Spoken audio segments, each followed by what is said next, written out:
একটা নিউজ হয়তো আপনাদের চোখে পড়েছে যে এই বিএনপি নেতাকর্মীরা বিভিন্ন জায়গাতে বাংলাদেশের বিভিন্ন জেলাতে বিভিন্ন গ্রামে আওয়ামী লীগের যে বন্ধ হয়ে যাওয়া অফিসগুলো যে অফিসগুলো গত প্রায় 17 মাস 18 মাস ধরে বন্ধ, সেই অফিসগুলো তালা খুলে দিচ্ছে। বেশ কয়েকটা ভিডিও ভাইরাল হয়েছে। তো সেটা দেখার পর আপনারা কিছু লোক খুব খুশি এবং কিছু লোক খুব মানে গোস্বা যে কেন আওয়ামী লীগটা একটা নিষিদ্ধ দল, তো তাকে এইভাবে খুলে দেওয়ার কারণ কি? তার মানে কি আওয়ামী লীগ আর বিএনপি এক হয়ে গেল? আওয়ামী লীগের বিএনপি কি চাচা ভাতিজা হয়ে গেল? এর ভিতরে চাচা হলো আওয়ামী লীগ, যেহেতু আওয়ামী লীগের জন্য আগে, আর ভাতিজা হলো কি বিএনপি, তো চাচা ভাতিজা এক হয়ে গেল না। ভুল ভাই, ভুল, সবই ভুল, বুঝছেন? চাচা ভাতিজা কখনো এক হবে না, হওয়ার মতো না। এর কয়েকটা কারণ আমি আপনাদেরকে বলি। তো যারা এই 2-4টা ঘটনা দেখে আপনারা মনে করছেন যে চাচা ভাতিজা এক হয়ে গেছে, বিএনপি আওয়ামী লীগ এক হয়ে তারপর আগামী 50 বছর বাংলাদেশ চালাবে এবং জামায়াত সহ আরও যে দলগুলো রয়েছে তো তারা হলো দুধবাদ, বুঝছেন? তাদের জন্য এই ভিডিওটা করা। আপনারা মনোযোগ দিয়ে আমার ভিডিওর বাকি অংশগুলো দেখবেন। প্রথম কথা হলো আওয়ামী লীগের পতনের পর আওয়ামী লীগ পতনের প্রথম এবং প্রধান কারণ ছিল কি? ছাত্র জনতা, সরাসরি জামায়াত না। আওয়ামী লীগ এটা বলেওনি, বুঝছেন? আওয়ামী লীগ এটা বলেওনি, এটা ছিল ছাত্র জনতা। তো তাদের বহুদিনের একটা ক্ষোভ ছিল, সেই ক্ষোভের একটা জায়গায় গিয়ে এটার বিস্ফোরণ ঘটেছে। পৃথিবীর বিভিন্ন দেশে এটা হয়ে থাকে এবং এটা রোজ রোজ আসে না, 50 বছর 100 বছর পর আসে। কিন্তু বাংলাদেশে একটু জলদি এসে 1991 সালে একবার হয়েছিল হোসেন মোহাম্মদ এরশাদ সাহেবের আমলে, আর হইল 2024 সালে গিয়ে। তা এখন আওয়ামী লীগ যে চলে গেছে, ভালো কথা চলে গেছে, আওয়ামী লীগ নিজেও টায়ার্ড হয়ে গেছে, বুঝছেন? নিজেও টায়ার্ড হয়েছে, অথবা তারা মানসিকভাবে প্রস্তুত ছিল যে দূর চালা কিছুটা ঝামেলা টামেলা হইলে কয়েক বছরের জন্য রিল্যাক্স দিয়ে দিই, ওরা দিয়ে চালাইতে যায় তো দিয়ে দিই। তো হয়তো এটা মনে করে দিয়ে চলে গেছে। এই কারণে বাংলাদেশে অত বেশি খুন খারাপি হয়নি, না হলে আরও বেশি খুন খারাপি হতে পারতো। তো আওয়ামী লীগের জায়গায় আওয়ামী লীগ চলে গেছে, শেখ হাসিনার জায়গায় শেখ হাসিনা চলে গেছে। তো তারা ভাবছিল যে তোমাদের ক্ষমতা নেই তো সমস্যা না, ও ক্ষমতা দিয়ে গেলাম, চালাও তোমাদের মতো করে, আমি তো বালা না, বালা নিয়ে থাকো। তো এখন বালার আসছে ক্ষমতায়, এখন 17-18 মাস ধরে আমাদের গ্রিঙ্গিবাজ ইউনূস সরকার চালাইছে। সে নানা রকম গ্রিঙ্গি করছে গিয়া লন্ডনে গিয়া, তার কাছে ওই যে শর্ত কিরা কসম যা কিছু আছে কিরা কসম সব কিছু দিছে গিয়া তারেক রহমানকে লন্ডনে গিয়া, যে ছোট ভাই তো বলেনি, ভাতিজাই বলছে যে ভাতিজা তোমাকে আমি ক্ষমতা নিয়ে আসো, এই বিএনপিকে আমরা আবার ক্ষমতা নিয়ে আসো, তুমি শুধু একটা কাজ করবা, আমরা যারা উপদেষ্টা আছি যেভাবে যা কিছু করছি গোপনে বা প্রকাশ্যে লুটপাট তো কিছু করছি, প্লাস আমাদের মামলা যা কিছু আছে সব কিছু খালাস টালাস করছি, প্লাস আমাদের গায়ের চামড়ারও একটা ব্যাপার আছে। তুমি ভাতিজা যদি ক্ষমতায় আসো খালি গ্যারান্টিটা দিবা যাতে আমরা নিরাপদে বিদেশে চলে যেতে পারি, আমাদের গায়ের চামড়া যাতে নিরাপদ থাকে, প্লাস আমাদের যে মামলাগুলো আমরা এক্সিকিউটিভ অর্ডার দিয়া এগুলোকে রিভোক করছি, বুঝছেন? তো সেই জিনিসগুলো ভাতিজা একটুখানি দেখো, এইগুলোতে হাত দিও না। আমি একেবারে একটু, তুমি যদি আমাকে গ্যারান্টি দাও আমি তোমাকে যা যা করার দরকার, কারণ সরকার ক্ষমতায় ধর আমি এই গ্রিঙ্গিবাজি ইউনুস স্যার, তা আমি যা করে দেবো। মানে হয়তো বা তারেক রহমানের সাথে এই ধরনের একটা সিটিং হয়ে গেছে, তো যার ফলে এই যে নির্বাচন কিছুদিন আগে হয়ে গেল, এটা একটা সাজানো নির্বাচন, এটা হতেই পারে না জামায়াত এভাবে পরাজিত হবে। জামায়াতেরই এখন এই মুহূর্তে ক্ষমতা আসার কথা ছিল এবং জামায়াতের আমি শফিক সাহেবকে আমাদের প্রধানমন্ত্রী হিসেবে দেখার কথা ছিল, কিন্তু সেটা আর হয়ে ওঠেনি। তা এখন খেয়াল করে দেখেন, আওয়ামী লীগের পতনের পর আওয়ামী লীগের উপর সবচেয়ে বড় অত্যাচার করছে কি? আওয়ামী লীগের কষ্ট যত না তারা ক্ষমতা ছেড়ে গেছে, তার চেয়ে 1000 গুণ বেশি কষ্ট আওয়ামী লীগের জন্য আওয়ামী লীগের বাড়িঘর আগুন দিয়ে পুড়িয়ে দেওয়া, তাদের বউ বাচ্চাদেরকে অপহরণ করে নিয়ে যাওয়া, তাদের মেয়ে সন্তানদের, তারপরে তাদের স্ত্রীদের শ্লীলতাহানি করা, তাদের ব্ল্যাকমেইল করা, ব্যবসা বাণিজ্য লুটপাট করা, বেনামে নামে হাজার মামলা দিয়ে তাদেরকে মানে নিঃস্ব করে দেওয়া, বুঝছেন? এই কাজগুলো কে করছে? এটার এক কথায় উত্তর বাংলাদেশের একটা ন্যাংটা পোলাপানা বলবে, বুঝছেন, যে ঠিকমতো প্যান্ট পরার শিখে নেই। এগুলো করছে সব বিএনপির লোকেরা। তো কাজে ক্ষমতা ছেড়ে যাওয়া যতটা না কষ্টের ছিল, তার চেয়ে 1000 গুণ কষ্ট তারা বাড়িয়ে দিয়েছে এগুলো বিএনপির লোকেরা এই ধরনের প্রয়োজনীয় অপ্রয়োজনীয় মামলা মোকদ্দমাগুলো করে। এর প্রধান উদ্দেশ্য ছিল আওয়ামী লীগকে টার্গেট করে তাদের ব্যবসা বাণিজ্য কী করা, লুটপাট করা, এবং সেগুলো তারা করেছে। এখন আপনাদের কি মনে হয় এই যে এখানে যে চাচা চরিত্রে রয়েছিল আওয়ামী লীগ আর ভাতিজা চরিত্রে রয়েছে বিএনপি, তো চাচা কি ভাতিজা যে আকাম কুকামগুলো করছে, চাচা কি এগুলো ভুলে যাওয়ার কথা? ভাই ক্ষমতা শোক আপনি মেনে নেবেন, কিন্তু পয়সা কড়ি অপমান বাড়িঘর জ্বালিয়ে দেওয়া, মায়ের তোলা বাপের তোলা, গালিগালাজ করা, মেয়েকে তুলাই না বউকে তুলাই না, শ্লীলতা হানি করা, ভদ্র ভাষায় শ্লীলতা হানি বলে, আর খারাপ ভাষায় কি বলে বুঝে নেন আপনারা। তো এইগুলো করা, এইগুলো তো ভাই ক্ষমতা হারানোর চাইতে বড় কষ্টের জায়গাগুলো এগুলো। কারণ আপনি ব্যক্তিগত ইস্যু আইসা দাঁড় করেছেন এবং রাষ্ট্রীয় ইস্যু না, পলিটিক্যাল ইস্যু না, আপনি ব্যক্তিগত ইস্যু এখানে নিয়ে আসেন আর মানুষদেরকে এভাবে কষ্ট দিয়েছেন। তো আওয়ামী লীগের লোকেরা চাচারা কি এগুলো ভুলে যাবে? উত্তর হলো না। তো যা কিছু আছে সব মনে মনে আছে। আমাদের গ্রিঙ্গে বা আরেক আঙ্কেল আছে ইউনুস স্যার, সে তো চলে যাবে কদিন পর, এখনো মনে হয় বাংলাদেশে আছে, বুঝছেন। আর কোথায় গিয়ে উনি সেটেল হবে তা তো আমি জানি। এর জন্য আগের ভিডিওতে আমি বলছিলাম যে চাচার প্ল্যান কি, পারলে একটু কমেন্ট করে জানেন। আপনারা তো বাংলাদেশে থাকেন, ভালোই খোঁজ খবর নেন। তো এখন এই হয়েছে ভাই পুরো কাহিনী। তো এখন আপনাদের কাছে কি মনে হয় এই যে জামায়াতের যে পরাজয়, জামায়াত তো পরাজিত হয়নি, জামায়াতকে পরাজিত করা হয়েছে। বিভিন্ন টেকনোক্রেট ইউজ করে জামায়াতকে পরাজিত করা হয়েছে এবং এর প্রধান গিরিঙ্গিবাজ ছিল আমাদের ইউনুস স্যার। তো এখন জামায়াতকে যেহেতু পরিস্থিতিতে পড়ে জামায়াতকে হয়তো এটা স্বীকার করে নিতে হবে, যদিও তাদের কাছে 65টা আসন আছে, 35% প্লাস তাদের ভোটারও ছিল। 35+% ভোটার নিয়ে পৃথিবীর বহু দেশেই সরকার গঠন করার নজির আছে এবং ইভেন বাংলাদেশেও আছে। তো এখন মনে করেন, আপনাদের কি মনে হয় না জামায়াত এটা রিভেঞ্জে যাবে? অবশ্যই রিভেঞ্জে যাবে, রিভেঞ্জে না যাওয়ার কোনো কারণ নেই। এখন প্রত্যেকটা মার্কা যদি হয়ে যায় বিরোধী দল, প্রত্যেকটা মার্কা যদি বিরোধী দল হয়ে গিয়ে যদি তাদের পাজামা তো পরে পাজামা পাঞ্জাবি তো পরেন জামায়াতের বাইরে, কষ্ট নেন না, খুব থেকে বলতেছে আপনাদের পক্ষে এই ভিডিওটা করা। তো আপনারা যখন ওই বিরোধী আসনগুলোতে গিয়ে বসবেন ওই সংসদ ভবনে, নিশ্চয়ই আপনাদের যে আছে পাজামা আছে, পাজামার ভিতরে হাত ঢুকে তারপর পাজামার ভিতরে দুইটা কি থাকে বুঝিনি তো, টুনটুনি, ওইটা ধরে ধরে বসে থাকবেন না ভাই, মাইন্ড করেন না, কষ্টের সাথে কথাগুলো বলো, মনোযোগ দিয়ে শোনেন। এটা তো আপনারা করবেন না, কারণ আপনাদের উপর অবিচার হয়েছে, অন্যায় হয়েছে, আপনাদের উপর অবিচার হয়েছে, অন্যায় হয়েছে। আপনারা বিশ্বাস করেছিলেন, সবচেয়ে বড় কথা হলো আপনাদের ভিতরে বিশ্বাসটা ছিল এবং আল্লাহ বলেছেন মানুষের মানে বিশ্বাসটা ধরে রাখার জন্য, মানুষকে বিশ্বাস করার জন্য সঙ্গে আল্লাহ বলেছেন, তো আপনারা সেটা করেছেন। তো আপনারা বিশ্বাস করেছেন কার উপর? আপনারা বিশ্বাস করেছিলেন প্রশাসনের উপর, আপনারা বিশ্বাস করেছিলেন গিরিঙ্গিবাজ ইউনুস স্যারের উপর। কিন্তু ভাই এই নির্বাচনের ফলাফল, হার জিত, প্লাস মাইনাস পরিকল্পনা অনেক আগেই হয়ে গেছিল ভাই, এটা আপনারা টের পাননি এবং আপনাদের সাথে ধোঁকা দেওয়া হয়েছে।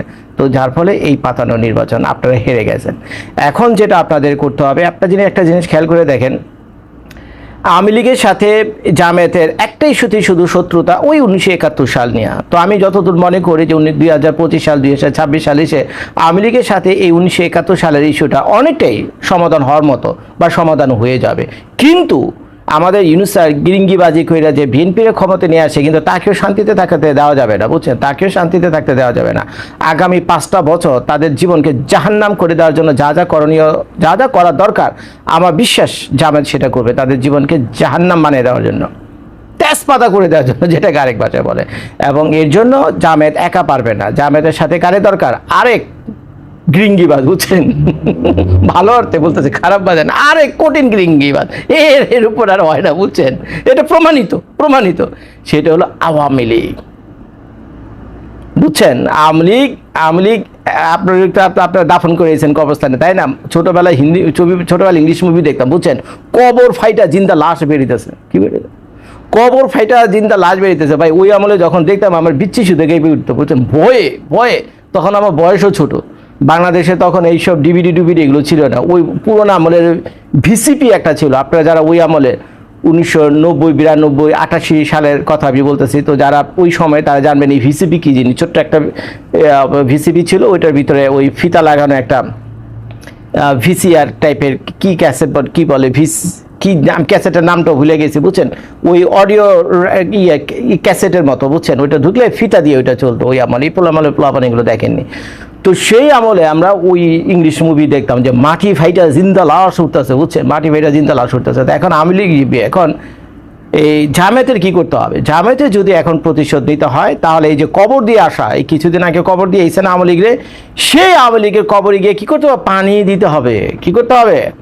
আওয়ামী লীগের কবরে গিয়ে পানি দিতে হবে। আর পানি দিলে কি হবে? মাটি নরম হবে। আর মাটি নরম হলে কি হবে? জিন্দা লাশ এক একটা বের হবে, বুঝছেন। আওয়ামী লীগের এক একটা ড্রাকুলা, এক একটা জিন্দা লাশ মাটি থেকে ঠাস করে ফুটে বেরিয়ে, বুঝছেন, ঠাস করে ফুটে। আর এই জিন্দা লাশের সাথে যখন এই জামায়াতের সাথে যখন এই জিন্দা লাশ এই আওয়ামী লীগ এসে যখন যোগ দেবে, আপনার কি ধারণা বিএনপি 5 বছর ক্ষমতা কন্টিনিউ করতে পারবে? গিরিঙ্গিবাজি করে আপনারা ক্ষমতা নিতে পারবেন, কিন্তু গিরিঙ্গিবাজি করে বেশি দিন চালাতে পারবেন না, কারণ বিশ্বাসের জায়গাটা তো আপনি রাখেননি। একবার কল্পনা করে দেখেন না কেন, আওয়ামী লীগের মতো এরকম একটু দুর্ধর্ষ দল, দুর্ধর্ষ তো প্রমাণিত দুর্ধর্ষ ভাই। আওয়ামী লীগের 17টা বছর শাসন আমলে আওয়ামী লীগের 17 বছর শাসনামলে কেউ সাহস করেনি রাস্তায় এসে মিছিল মিটিং করার মতো অবস্থা আওয়ামী লীগ রাখেনি। এত ভয় পেত আওয়ামী লীগের, বেশি দিন আগের কথা না তো ভাই, কিছুদিন আগের কথা, আমি তো মিথ্যা কথা বলতেছি না। এই আওয়ামী লীগ সে আওয়ামী লীগ। এখন নানান পরিস্থিতির কারণে আওয়ামী লীগ একটু এক পা পিছনে হাঁটছে। বাঘ কি করে, বাঘ শিকার করার আগে কি করে, 2 পায়ে পিছনে যায়, তারপরে জাম্প মারে, জাম্প মেরে কি একটা ঘাটটার ভিতরে গিয়ে ধরে, বুঝছেন, এক ঝাঁপি শেষ, এক ঝাঁপি শেষ। তো এর জন্য জামায়াতে যেটা করতে হবে, জামায়াত একা কিন্তু যথেষ্ট না বিএনপির জন্য, কারণ জামায়াত পুরো প্রশাসনের বিরুদ্ধে লড়তে হবে, বুঝছেন, পুরো প্রশাসনের বিরুদ্ধে লড়তে হবে। আর প্রশাসন শুধু না, সরকারের সাথেও তাকে লড়তে হবে। এবং এটা লড়ার জন্য আমি মনে করি জামায়াত একা যথেষ্ট না, এই জন্য দরকার আওয়ামী লীগের। তা এখন এই বিএনপি যেসব লোকজন 2-4টা আওয়ামী লীগের অফিস টফিস খুলে দিয়েছে, এটা দেখে মানে চারদিকে সয়লাভ হয়ে গেছে এগুলো করে। তো আপনারা, আমি যেটা বলবো জামায়াতের ভাই বোনদের, আপনারা এক কাজ করেন, বুঝছেন, ওরা যদি 2টা আওয়ামী লীগের অফিস খুলে দেয়, আপনারা খুলে দেবেন 10টা অফিস। ওরা যদি 10টা অফিস খুলে দেবেন, আপনারা দেবেন 100টা আওয়ামী লীগ। আওয়ামী লীগকে বের করেন, ওদেরকে কবর থেকে উঠে নিয়ে আসেন, আওয়ামী লীগকে কবর থেকে উঠে নিয়ে আসেন, খেলা হবে, বুঝছেন, খেলা হবে। আওয়ামী লীগকে কবর থেকে উঠে নিয়ে আসেন, দেখবেন। আর আমার বিশ্বাস আওয়ামী লীগের যত সাপোর্টার আছে, ম্যাক্সিমাম সাপোর্টার, মেজরিটি সাপোর্টার থাকবে আপনাদের পক্ষে। আমি তো বলে রাখলাম। এবং বিএনপি অনেকে দুর্নীতিগ্রস্ত একটা দল, বিএনপির অত্যাচার, অবিচার, বিএনপির লুটপাট, চাঁদাবাজে আমরা সবাই অতিষ্ঠ ভাই, কারো রেহাই দেয়নি। তো কাজে এইটাও বেশি দিন চলতে পারে না। এখন বাংলাদেশের মানুষের আশা ভরসার একমাত্র জায়গা হলো জামায়াত, এবং জামায়াতই পারে আমাদেরকে এই নরক থেকে, বুঝছেন, এই আযাব থেকে আমাদেরকে বাঁচানোর জন্য। এবং জামায়াতের পাশে দরকার এই মুহূর্তে হলো আওয়ামী লীগ। তো ভাই আপনারা তাড়াতাড়ি যান, যারা ভিডিওটা দেখতেছেন তাড়াতাড়ি কইরা ভিডিওটা দেখে লুঙ্গি উড়ে দৌড় দেন, বুঝছেন। দেখেন আপনাদের আশেপাশে আওয়ামী লীগের অফিস কোথায় আছে, জলদি গিয়ে ভাই তালা খোলেন, জলদি করে ভাই তালা খুলে নিয়ে আসেন। আওয়ামী লীগ জামায়াত ভাই ভাই, বুঝছেন, আওয়ামী লীগ জামায়াত ভাই ভাই, এটাই হবে বাস্তবে। লিখে রাখলাম, চালাতে পারবে না বিএনপি। বললাম না, বিএনপি বিশ্বাসের জায়গাটা রাখেনি। গিরিঙ্গিবাজি কইরা ক্ষমতায় আসা যাবে, গিরিঙ্গিবাজি কইরা দেশ চালানো যাবে না, বুঝছেন।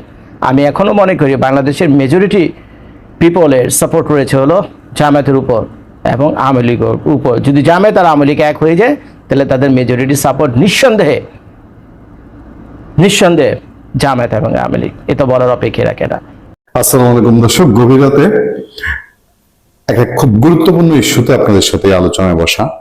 তার আগে আমি একটু আপনাদেরকে মনে করে দিই যে বিভিন্ন জায়গায় আওয়ামী লীগের অফিস টফিস খোলা হচ্ছে, টুকটাক করে খোলা হচ্ছে, এবং সেগুলো খুলতে গিয়ে তেমন কোনো বাধার মুখে আওয়ামী লীগ পড়ছে না। এটা দেখে এনসিপি আলাদের, জামাতের কি হচ্ছে, জামাত অন্তর্জালা খুব একটা প্রকাশ করে না, এটা প্রকাশ করাচ্ছে বোধহয় এনসিপি কে দিয়ে।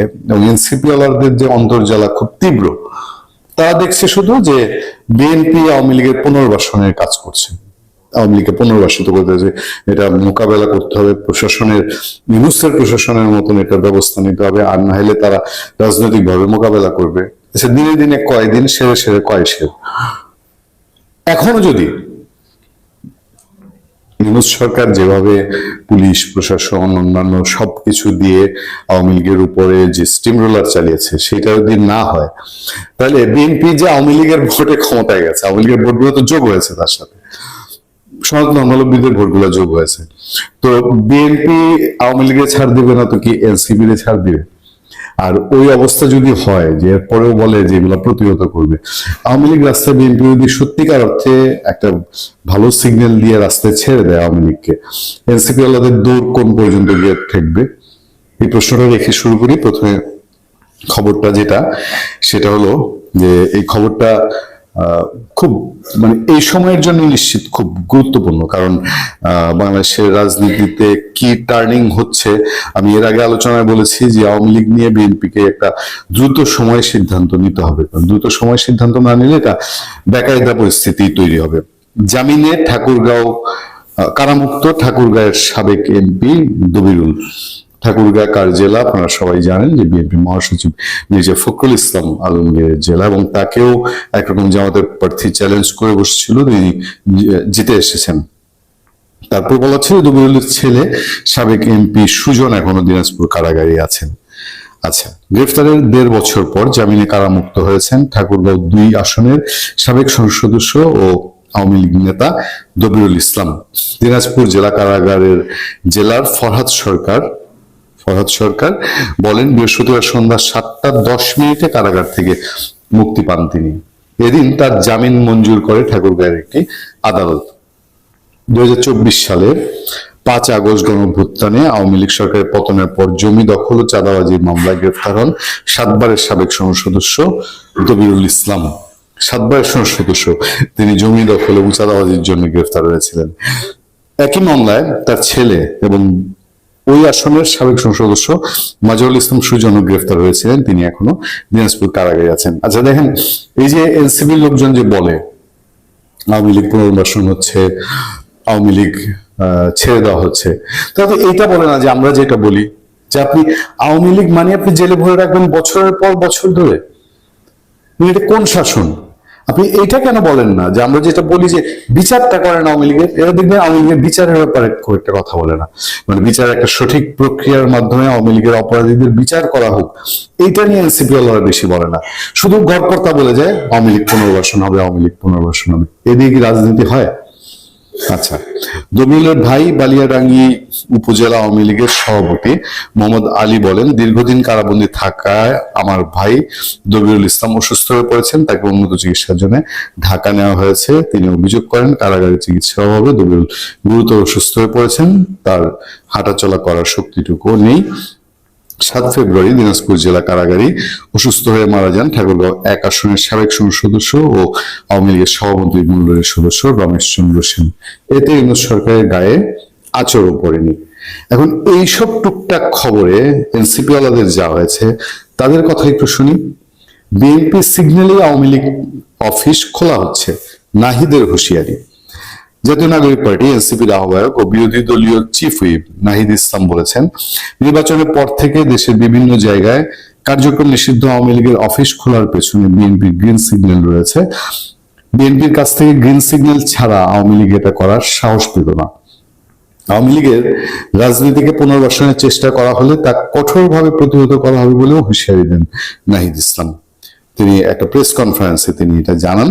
সমসাময়িক রাজনীতির বিভিন্ন পরিস্থিতি তুলে ধরেন। বিভিন্ন জেলায় আওয়ামী লীগের কার্যালয় খোলার বিষয়ে সংশ্লিষ্ট প্রশাসনে, যেটা আমি আপনাদেরকে আগে হালকা বলছিলাম, জবাবদিহি দাবি করে নাহিদ ইসলাম বলেন, অবিলম্বে প্রশাসনিকভাবে সেই কার্যক্রম বন্ধ করতে তারা যদি ব্যর্থ হয়, তাহলে আমরা রাজনৈতিকভাবে প্রতিরোধের ডাক দেব। সেটার জন্য এই সরকারকেও আমরা কাঠগড়ায় দাঁড় করাবো।